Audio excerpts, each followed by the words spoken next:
Halo semua, selamat siang. Kenalin gue Audi dari Alpala 34, Ayaskara Rimba Sela. Jadi ini adalah podcast lanjutan dari podcast kemarin, yaitu podcast Kepencinta Halaman, yang merupakan salah satu program dari kita, yaitu program Santina Sahabat Karantina.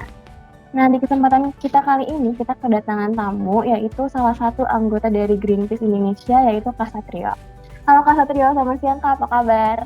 Halo Audi, halo teman-teman Elpala dan pendengar Santina, sahabat karantina ya, Oke, semuanya di rumah aja.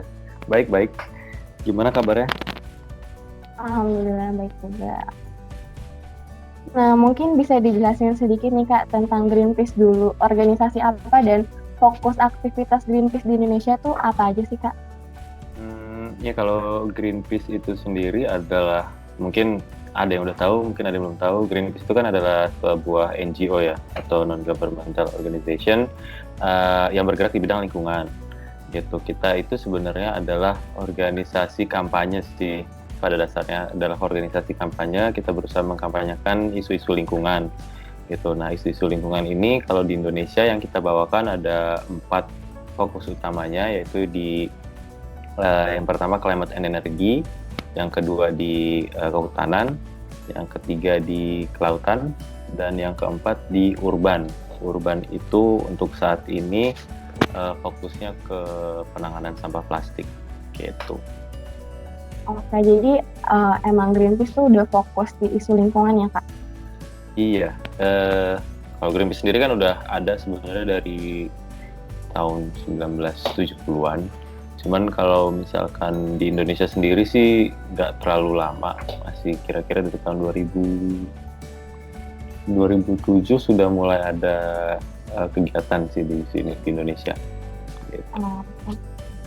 Nah, karena hari ini kita ngerayain Hari Lingkungan Hidup nih Kak. Jadi aku dan Kak Satrio bakalan ngomongin tentang lingkungan yang ada di Indonesia sekarang. Oke, menurut Kak Satrio sendiri ada nggak sih Kak perubahan lingkungan dari adanya pandemi COVID-19 ini? Kalau perubahan lingkungan pastinya ada dengan adanya pandemi ini. eh, Ya memang kan banyak ya perubahan yang terjadi gitu. Mungkin teman-teman juga udah pada ngerasain juga gitu, dan banyak baca, mungkin ada yang baca, ada yang pernah mendengar atau melihat dari video atau segala macam tentang bagaimana katanya pandemi ini adalah cara bumi untuk apa namanya me- menyembuhkan dirinya gitu dari sakit yang selama ini sudah dia rasakan gitu. Kalau dari dampaknya sendiri, mungkin beberapa dari teman-teman juga udah ada yang baca kalau misalnya langit di Jakarta nih jadi biru nih gara-gara pandemi ini gitu. Uh, Ya sebenarnya ada benar dan ada salahnya juga. Ada benar dan salahnya gitu. Jadi nggak semuanya benar gitu. Kalau soal masalah langit biru itu sebenarnya, karena kalau misalkan kita lihat dari pantauan polusi udara US air visual itu yang bisa diakses sama teman-teman gratis online kalau misalkan mau cari indeks kualitas udara di Jakarta gitu. Itu sebenarnya nggak terlalu banyak kok hari-hari di mana polusi udara di Jakarta itu sendiri ya, terutama saya ngomonginnya Jakarta karena yang memang monitoring yang paling bagus di Jakarta gitu. Kalau misalkan kita ngomong Indonesia secara keseluruhan, saya belum ada datanya gitu. Nah, untuk di Jakarta sendiri sebenarnya nggak terlalu besar kok dampaknya. Maksudnya setelah PSBB ini dimulai, polusi udara tetap aja masih ada di tingkat menengah ke atas gitu. Jadi tetap aja masih ada hari-hari di mana kita bisa melihat banyak semacam kabut gitu ya, smoke istilahnya, yang menutupi langit kita gitu. Jadi nggak biru terus kan kalau misalkan kita lihat gitu. Nah, itu yang paling terasa gitu ya. Terus ya dari yang lain, misalkan kita ngomongin sampah di Jakarta sendiri itu sebenarnya secara keseluruhan menurun, tapi ada kenaikan di sampah domestik atau sampah rumah tangga dan sampah medis gitu. Sampah medis bisa kenaikannya sampai 30% kalau nggak salah.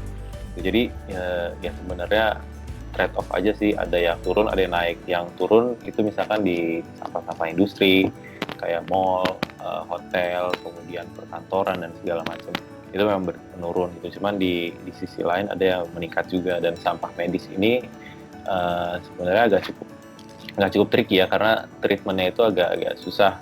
Sampah medis yang banyak sekali pakai gitu kan, kayak masker medis sekali pakai gitu, dan yang lainnya itu banyak juga yang sekali pakai. Itu kan rawan penularan virus itu kalau misalkan dibiarkan begitu aja di ruang terbuka gitu. Jadi penanganannya ini butuh treatment khusus yang lebih sulit dibandingkan dengan sampah-sampah biasa gitu. Nah, Jadi di pandemi ini ada kenaikan, ada penurunan juga ya Pak ya buat lingkungannya. Terus kalau kita ngomongin soal ya tadi kan polusi udara gitu, misalkan kita lihat ada penurunan di sektor transportasi gitu, karena kan orang-orang banyak yang diam di rumah aja, kemudian nggak menggunakan kendaraan segala macam gitu, jadi banyak yang work from home. Dari sektor transportasi itu turun, tapi kan dari sektor kelistrikan juga sebenarnya turun dari sektor kelistrikan, karena banyak yang work from home. Konsumsi listrik di Jawa itu sendiri menurun sekitar lebih dari 15%. Jadi dari kelistrikan pun menurun. Jadi konsumsi orang itu berkurang gitu ya, konsumsi secara general ya, terutama karena kan banyak perkantoran yang tutup, mal-mal yang tutup, itu di mana konsumsi energinya itu sangat tinggi di sana gitu. Jadi itu juga turun gitu. Jadi ya sebenarnya kalau misalkan bisa dibilang secara global sih, banyak saintis yang bilang kalau misalkan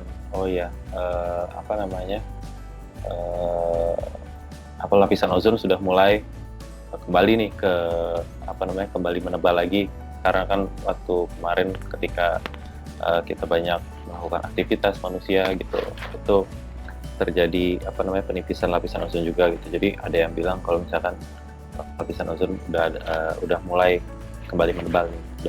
Itu secara global mungkin bisa dirasakan gitu. Tapi kalau misalkan secara lokalnya sendiri, kita hidup di Jakarta terutama ya, itu masih masih seperti ini aja sih, seperti polusi masih tetap banyak, dan jadi cuman memang perlu dilihat lagi sih jangka panjangnya gimana. Kan ini kita baru beberapa bulan sih, dari bulan Maret kira-kira 3 bulan lah, 3 bulan. Nanti kita lihat lagi jangka panjangnya gimana. Kalau permasalahan lingkungan di Indonesia saat ini Kak? Permasalahan lingkungannya banyak banget. Aduh, kalau misalkan dijabarin semua di sini nanti podcastnya nggak kelar-kelar. Jadi misalkan kita runut aja satu-satu. Contoh, misalkan kalau saya nggak mau bahas politik dulu ya, kita bahasnya yang isu lingkungannya dulu nih. Kita bahas isu lingkungannya. Dari iklim itu udah jelas kita bisa rasakan di kota besar terutama, dan di daerah-daerah luar pun sebenarnya bisa kita rasakan polusi udara, kemudian pemanasan global gitu, kita bisa rasakan dengan jelas gitu.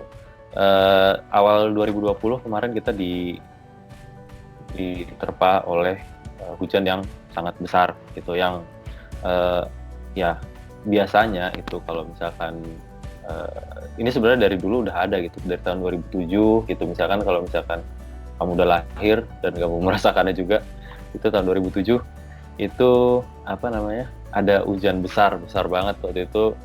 Saya masih kecil juga, dan itu nggak kecil juga sih, saya masih sekolah waktu itu, dan waktu itu banyak yang diliburkan gitu gara-gara banjir masuk ke sekolah saya. Jadi sekolah saya banjir, jadi saya waktu itu masuk sekolah cuma buat bersih-bersih sekolah karena banjir. Kelas saya sampai masuk dalam kelas udah gitu, bau deh segala macam. Nah itu biasa siklusnya 5 tahunan, karena setelah 2007 itu 2008, 2009 itu nggak ada lagi, kemudian ada lagi 2012 gitu. Nah itu siklus tahunan ini itu berkolerasi dengan kalau misalkan ada yang tahu itu El Nino dan La Nina. El Nino dan La Nina itu ya, kayak sebuah fenomena cuaca ekstrim di daerah Amerika ya Amerika Latin ya di sana gitu. Cuman itu berrelasi dengan cuaca di Indonesia. Jadi ketika di sana terjadi cuaca ekstrim gitu, di Indonesia pun terkena dampaknya gitu. Itu bisa 5 tahun sekali. Cuman beberapa tahun kebelakangan ini gitu, si siklus itu agak berubah gitu. Karena adanya perubahan iklim ini, jadi si siklus itu jadi lebih sering gitu. Jadi kan kalau misalkan dirunut 2007, harusnya 2012, kemudian 2017, kemudian 2022 nanti. Tapi kemarin ya kita awal tahun 2020 ini sudah merasakan cuaca yang cukup ekstrim gitu. Ya di situ udah kerasa banget berarti kita dampaknya ada perubahan iklim dan perubahan cuaca yang sangat drastis di Indonesia gitu. Terutama yang saya rasakan sih di Jakarta gitu secara langsung. Nah kemudian itu misalkan dari sisi iklim gitu. Ya nah kalau misalkan dari hutan juga 2019 lalu kita banyak sekali dilanda dengan forest fire, kebakaran hutan itu udah berulang-ulang terjadi di Indonesia dan ya gitu-gitu aja gitu ya, akhirnya nanti lahan-lahan yang terbakar gitu berubah menjadi perkebunan, misalkan perkebunan kelapa sawit atau enggak ya perkebunan lainnya lah gitu. Dan itu ya itu juga jadi masalah ya, karena satu, Indonesia itu kan hutannya tuh yang masih istilahnya berusaha dilindungi oleh seluruh dunia ini ya, karena kita dan Brazil itu salah dua negara dengan hutan hujan tropis yang besar gitu. Jadi kita masih berusaha dilindungi, tapi pada kenyataannya setiap tahun terjadi kebakaran hutan yang merusak hutan dengan skala besar gitu, dan itu melepaskan emisi gas rumah kaca yang sangat besar juga, dan ya itu akan berkorelasi juga dengan perubahan iklim gitu. Jadi ya ini saling berkaitan satu sama lainnya gitu.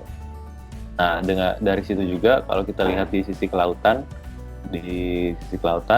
ya perubahan iklim ini juga mempengaruhi loh gitu. Jangan kira si perubahan iklim ini tidak mempengaruhi laut, karena temperatur laut itu bisa jadi ada di sebagian yang naik, ada di sebagian daerah yang turun. Kenapa turun? Karena terjadinya perubahan iklim ini menyebabkan es di Antartika itu cair gitu, dan glasier itu mencair. Nah itu masuk ke laut sehingga menyebabkan temperatur lautan itu secara global itu turun. Dan itu juga akan berpengaruh pada biota lautan ya, karena ada beberapa ikan yang banyak makhluk hidup di laut yang memang mereka kan sangat sensitif terhadap temperatur ya, nggak usah makhluk hidup laut deh, kita manusia sendiri pun sensitif kan dengan temperatur. Ketika hari ini panas banget nih gitu, kemudian pakai AC atau nggak pakai angin gitu kan, kenaikan 1 derajat pun itu sangat berpengaruh ya. Kalau kita sakit kan kita dicek tuh temperaturnya berapa, biasanya kan manusia normalnya 36, 37 gitu. Ketika kita naik 38 aja itu udah sakit berarti kan. Itu kira-kira seperti itulah. Jadi ini sebenarnya permasalahan ya di Indonesia itu banyak sekali sebenarnya kalau misalkan kita bisa bilang. Jadi ya semoga aja sih dengan adanya inisiasi dari teman-teman Elpala ini jadi lebih banyak orang-orang yang sadar juga gitu, kalau misalnya iya loh, kita banyak masalah di lingkungan ini dan kita harus selesaikan gitu. Jadi emang banyak banget ya Kak ya? Banyak banget. Nah kalau misalnya nih Kak, mungkin dari kita masyarakat banyak yang nggak tahu nih kalau misalnya sebenarnya nih perilaku kita dapat merusak lingkungan. Nah menurut Kak Satrio, apa sih perilaku dari kita yang bisa merusak lingkungan gitu? Kalau saya sih lebih ke arah menurut saya ya selain attitude terhadap lingkungan, menurut saya salah satunya adalah pola konsumsi. Yang paling utama adalah pola konsumsi. Kenapa pola konsumsi? Karena ketika kita banyak mengkonsumsi sesuatu, misalkan di masa WFH ini kan kita lebih banyak pakai apa namanya, pakai jasa kirim ya, jasa pengiriman ya. Entah kita udah di rumah aja gitu, nggak usah keluar lah, ya udah beli aja, apa panggil ojek gitu, udah gitu beli makanan di segala macam. Dan itu kan ada bungkusnya. Kalau kalau misalkan biasanya misalkan kita datang, udahlah kita datang aja ke restorannya gitu, kita makan di sana kan itu pakai piring sendok yang udah disediakan di sana gitu. Tapi ketika kita mau makannya di rumah kan itu pastinya akan pakai bungkus ya, bungkusnya entah dari plastik kah, entah dari styrofoam, entah dari apapun itu. Jadi ya itu ya memang susah sih. Saya nggak cuman ya pengennya sih supaya masyarakat sadar ternyata pola konsumsi ini kita yang berlebihan ini akan berdampak gitu. Semakin banyak kita mau konsumsi, semakin banyak juga sampah yang kita produksi gitu.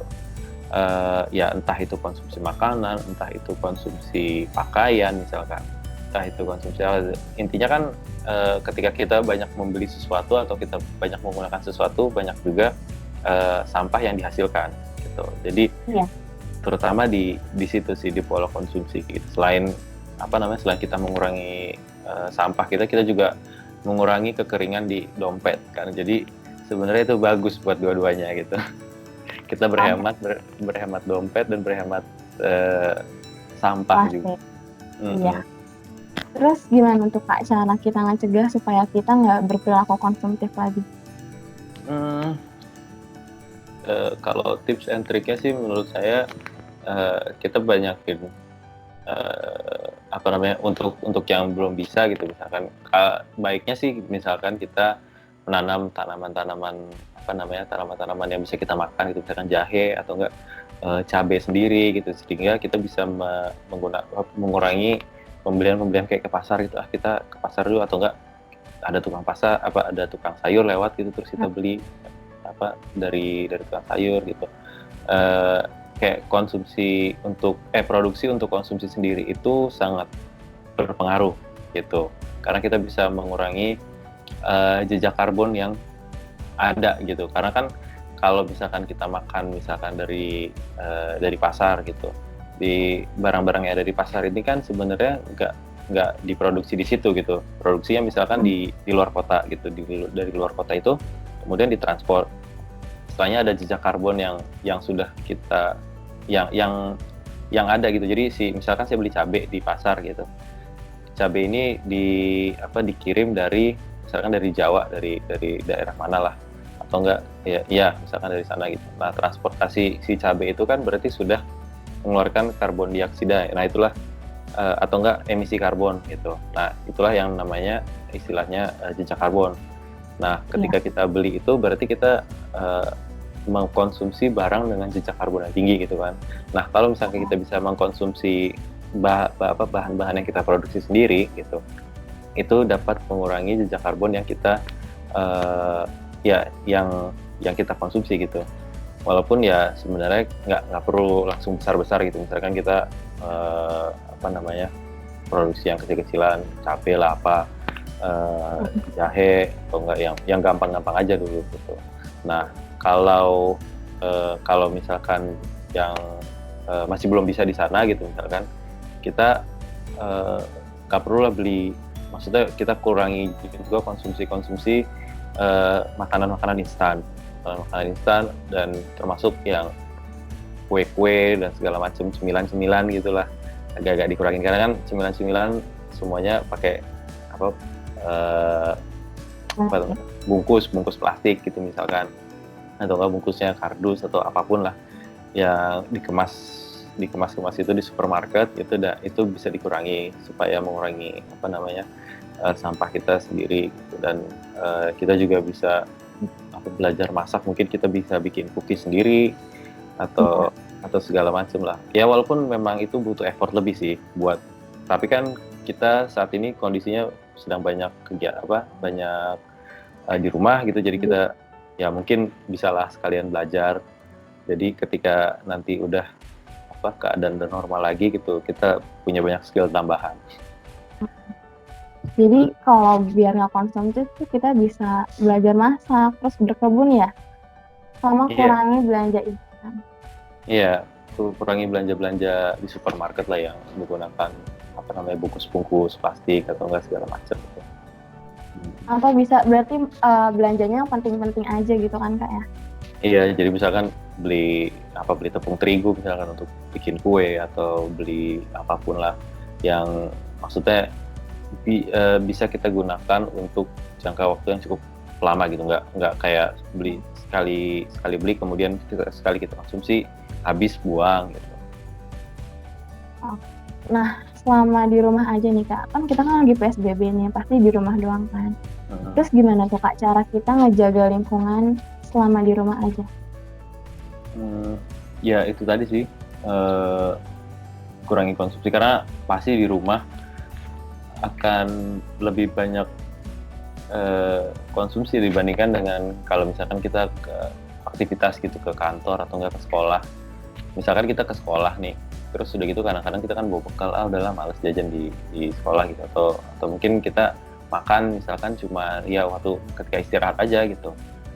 Sama juga kayak kalau ke kantor gitu kita makan pas istirahat doang gitu.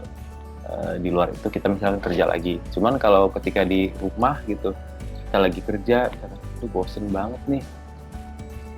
Ngopi dulu enak nih kayaknya. Terus udah gitu tiba-tiba udah datang aja kopi di depan rumah gitu kan. Atau enggak, aduh lapar nih gitu. Kita martabak enak nih kayaknya nih. Datang kayak martabak gitu.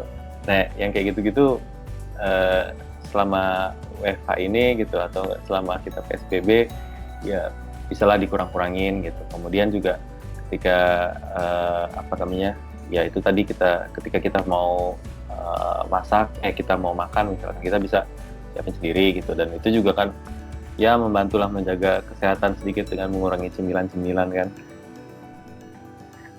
Berarti emang paling banyak tuh masyarakat berperilaku konsumtif ya Kak ya? Iya sih kalau misalkan ya mungkin segmen masyarakatnya juga akan berbeda gitu ketika kita ngomongin karena kan PSBB ini juga berpengaruh terhadap pendapatan masyarakat yang misalkan memang dia kerjanya kerja harian atau mereka kerjanya memang harus kerja di lapangan gitu. Dan mungkin dari mereka juga pola konsumsinya akan berbeda dengan orang-orang yang misalkan kita bisa orang biasanya kerja kantoran, kemudian dia bisa kerja di rumah. Jadi ya sebenarnya sih itu akan berbeda ya. Cuman kalau misalkan saya memberikan saran ini kepada orang-orang yang ya yang bisa kerja di rumah gitu, yang mereka memang memiliki kemampuan untuk membantu mengurangi gitu. Ketika kita harus ngomongin misalkan ada tukang ojek yang memang sehari-hari harus harus narik gitu dan mereka nggak punya daya konsumsi yang sebesar orang-orang kantoran kan nggak pas juga buat mereka gitu. Terus kalau Greenpeace sendiri ada program khusus nggak buat lingkungan selama PSBB ini? Program khusus buat lingkungan selama PSBB ini ya kita selama PSBB ini kita berusaha mengikuti peraturan gitu. Jadi kita juga membantu mengurangi atau memotong mata rantai penyebaran virus corona ini dengan menutup kantor dan kegiatan-kegiatan sih kebanyakan. Tapi kita tetap melakukan kampanye itu tetap dan kita lebih banyak menyebarkan awareness dengan diskusi dan segala macam gitu. Kalau misalkan bantuan langsung juga kita ngumpulin secara personal aja sih. Itu kita ngumpulin secara personal untuk bantuan langsung kepada orang-orang yang terdampak dari COVID. Oh, nah mungkin dari penonton ada yang mau tahu nih Kak informasi tentang Greenpeace lebih jauh lagi, itu bisa lihat dari mana Kak? Ya kalau dari sosial media bisa banyak ya, di Instagram, Facebook, kalau yang masih pakai Facebook, di Twitter, kemudian juga ya di websitenya langsung sih yang paling gampang karena di websitenya update kok. Jadi tentang apa ada blog-blog mengenai kegiatan-kegiatan Greenpeace atau mungkin tentang isu-isu yang terkini bisa cek di blog di Greenpeace. Udah sih itu aja Kak. Makasih ya Kak buat cerita, waktu dan sarannya. Semoga bermanfaat bagi kita semua, bagi aku dan penonton dan bagi Opala sendiri. Amin. Semoga semoga bisa bisa bermanfaat lah bagi teman-teman semua, dan sehat-sehat selalu di masa pandemi. Amin.